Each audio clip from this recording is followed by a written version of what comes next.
মালদার বৈষ্ণবনগর থানার সুখদেবপুরে ভারত বাংলাদেশ সীমান্তে কাঁটাতারহীন এলাকায় উত্তেজনা। বাংলাদেশের সীমান্তরক্ষী বাহিনী বিজেপির মদতে বাংলাদেশি নাগরিকেরা ভারতীয় নাগরিক ও বিএসএফকে লক্ষ্য করে পাথর ছোড়ে বলে অভিযোগ। আহত হয়েছেন দুই বিএসএফ কর্মী, তারা বর্তমানে হাসপাতালে চিকিৎসাধীন। গ্যাস বোমাও ছোড়া হয় বলে অভিযোগ করা হয়েছে। গ্রামবাসী সৌরভ মণ্ডল তিনি কি বলেছেন অবশ্যই শোনাবো, তবে এই মুহূর্তে আমরা যে ছবিটা দেখতে পাচ্ছি যে অশান্ত বাংলাদেশ, আর সেই অশান্ত বাংলাদেশের আঁচ কিন্তু বারবার পড়ছে এই বঙ্গে। বারবার উত্তপ্ত হয়ে উঠছে সীমান্তবর্তী জায়গা। মালদায় সীমান্তবর্তী যে জায়গা সুখদেবপুর সীমান্ত, সেই জায়গায় কিন্তু কাঁটাতার নেই, আর সেই কাঁটাতার লাগানোর কাজ যখনই শুরু হচ্ছে ঠিক তখনই কিন্তু বারবার উত্তপ্ত হয়ে উঠছে পরিস্থিতি। এর আগেও আমরা সেই ছবি দেখেছি, আবারও সেই ছবি দেখছি।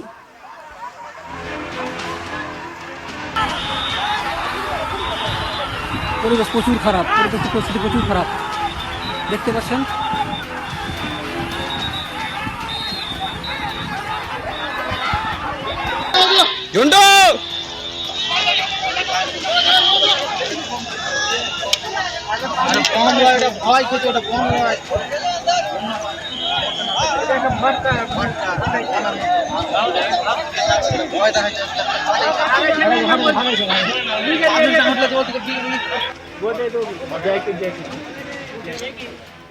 ওপার বাংলা থেকে রীতিমতো ইট ছোড়া হচ্ছে, পাথর ছোড়া হচ্ছে, সেই ছবিটাও আপনাদেরকে দেখাবো। রীতিমতো বিএসএফ কে লক্ষ্য করে পাথর ছোড়া হচ্ছে ওপার বাংলা থেকে, আর সেখানে দাঁড়িয়ে বিজেপি কিন্তু একেবারে চুপ। তারা কিন্তু কোনো রকম কোনো কথা বলছেন না, তারা কিন্তু কোনোভাবে পরিস্থিতি সামাল দেওয়ার চেষ্টাও করছেন না।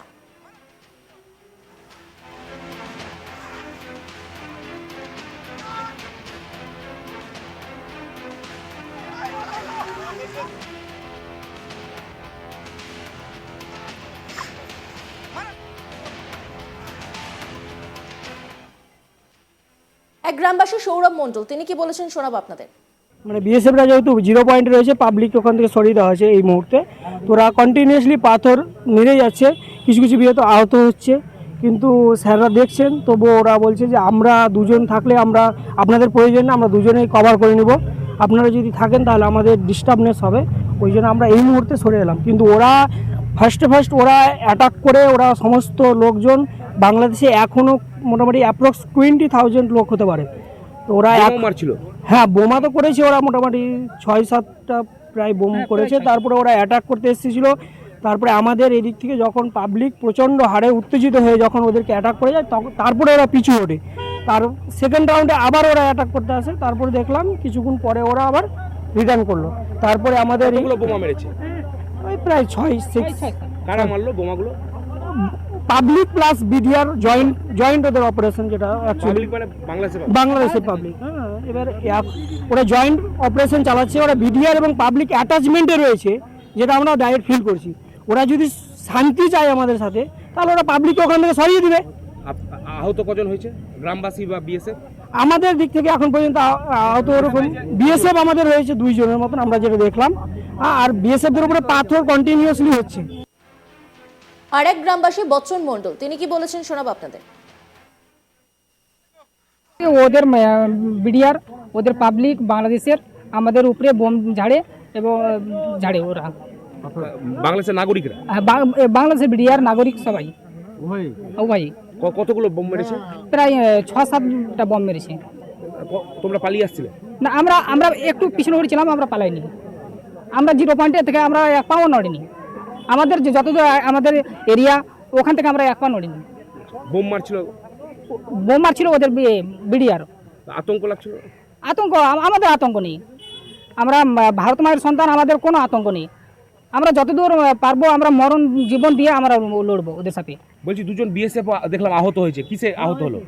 ওদের এইসে কারা পাথর চালাচ্ছিল? ওদের বাংলাদেশ নাগরিক। আর এক গ্রামবাসী উত্তম কুমার মণ্ডল তিনি কি বলেছেন শোনাবো আপনাদের। আমাদের এই যে এখানে আমাদের তারবাড়া নিয়ে সমস্যা, আমাদের এই তারবাড়া ভারত সরকার করছে নিয়মিত, কিন্তু বাংলাদেশের বিজেপি এসে অন্যায় করছে এবং আমাদের ফসল পানি যা আছে ওরা সব ঝরে দিচ্ছে। তার পরিপ্রেক্ষিতে আমরা এসছি আজকে তাদের প্রতিবাদ করতে। এখন তো ওপারে প্রচুর মানুষ, হ্যাঁ প্রচুর মানুষ বলতে ওরা আমাদের অন্যায় অত্যাচার করার জন্য এসেছিল, সেটাকে ওরা সব নিয়ে এসে আমাদের মেশিনগুলো নিয়ে পালিয়ে যাচ্ছে। ঠিক আছে না, আমাদের যে জল দেওয়া আছে, আমাদের গম সরষা ভুট্টা ওরা সব কেটে নিয়ে চলে যায়। তারপর এখন কিভাবে বাধা দিলেন? এখন বাধা দিলে বলতে আমাদের জনগণ যত পাবলিক আছে আমরা সব এসেছি এবং আমাদেরকে বিএসএফ সাহায্য করছে, বিএসএফকে আমরা সাহায্য করছি। আমাদের এখন ব্যাটালিয়ন কমান্ড্যান্ট এসছেন, ঠিক আছে, আমাদেরকে বললো যে তোমরা পিছনে সরে যাও। সেই ওরা ভারতে চলে এসেছিল? না, ভারত চলে এসেছিল। আপনারা কেউ বাধা দিলেন? হ্যাঁ, আমরা বাধা দিলাম। ওরা ভারত চলে এসেছিল, সেই আমরা সেখানে গিয়ে বাধা দিয়েছি। আর এক গ্রামবাসী প্রকাশ চন্দ্র ঘোষ, তিনি কি বলছেন শোনাবো আপনাদের। সকালবেলা এই কন্যারে গেছিল জল ছাড়তে, দেখে গম কেটে নিয়ে পালাচ্ছে। ওদেরকে বলছে যে গম কেন কেটে নিয়ে যাচ্ছে, ওদের বিজিবি যে আছে তারা কোনো সাপোর্ট করে দিয়ে কাটে। ওরা ছিলই, বর্তমানে যখন তেড়ে নিয়ে গেছে তখন তো পার্শ্বে যেহেতু গ্রাম, তখন গ্রাম থেকে সব হাঁসুয়া লাঠি নিয়ে চলে এলো, দিয়ে দুটো মেশিন নিয়ে চলে গেছে। বিএসএফও আমাদের পাথর লেগেছে বিএসএফকে, ও থামাচ্ছে। ওরা সাপোর্ট করছে বিজিবি ওয়ালারা বাংলাদেশের পাবলিককে। বাংলাদেশ পাবলিক বারবার করে চলে আসছে, তো এইভাবে চলছে এই জামাল এখন বর্ডারে। বলি উস্কানি দিচ্ছে ওরা? হ্যাঁ, ও বিজিবি উস্কানি দিচ্ছে, ওরা সম্পূর্ণ সাপোর্ট করছে। এই নিয়ে একটি রিপোর্ট তুলে ধরেছেন আমার কলিগ মিল্টন, দেখাবো আপনাদের। মালদার এই হচ্ছে ভারত বাংলাদেশ সীমান্ত সুখদেবপুর গ্রাম। এই গ্রামের ওপারেই রয়েছে বাংলাদেশ আর এপারে রয়েছে ভারত ভূখণ্ড। যদিও এইখানে কাঁটাতারহীন এলাকা, এই কাঁটাতারহীন এলাকাতে কাঁটা তার দেওয়া নিয়ে বাধা দিচ্ছে বিজিবি এবং গ্রামের বাসিন্দারা। ইতিমধ্যে এই গ্রামের বাসিন্দারা যখন বাধা দিচ্ছে, তখন বিএসএফ এখানে দাঁড়িয়ে সেই জায়গাতে কাঁটাতার দেওয়ার কাজ শুরু করছে। গ্রামবাসীদের অভিযোগ এখান থেকে ভারত ভূখণ্ডে এসে ফসল কেটে নিয়েছে, মেশিন নিয়েছে, আর সেই কারণে অসুবিধার সম্মুখীন হয়েছে। যদিও এই মুহূর্তে উত্তেজনা পরিস্থিতি রয়েছে, এই পরিস্থিতির মধ্যে এখানে কাঁটাতার দেওয়ার কাজ শুরু করছে বিজেপি, যদিও কাঁটাতার এখন বন্ধ রয়েছে দেওয়া। মালদার বৈষ্ণবনগর থানার সুখদেবপুরে ভারত বাংলাদেশ সীমান্তে কাঁটাতারহীন এলাকায় উত্তেজনা। বাংলাদেশের সীমান্তরক্ষী বাহিনী বিজেপির মদতে বাংলাদেশি নাগরিকেরা ভারতীয় নাগরিক ও বিএসএফকে লক্ষ্য করে পাথর ছোড়ে বলে অভিযোগ। আহত হয়েছেন 2 বিএসএফ কর্মী, তারা বর্তমানে হাসপাতালে চিকিৎসাধীন। গ্যাস বোমাও ছোড়া হয় বলে অভিযোগ। একবার সীমান্তবর্তী এলাকার ছবিটা আপনাদের সামনে তুলে ধরবো। একেবারে উত্তপ্ত পরিস্থিতি হয়ে ওঠে ওখানে।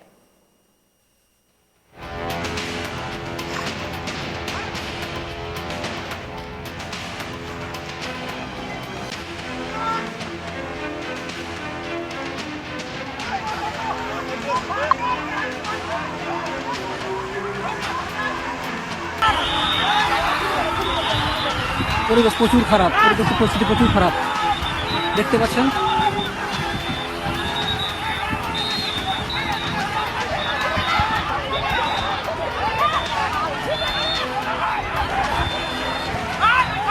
পরিস্থিতি প্রচুর খারাপ, দেখতে পাচ্ছেন।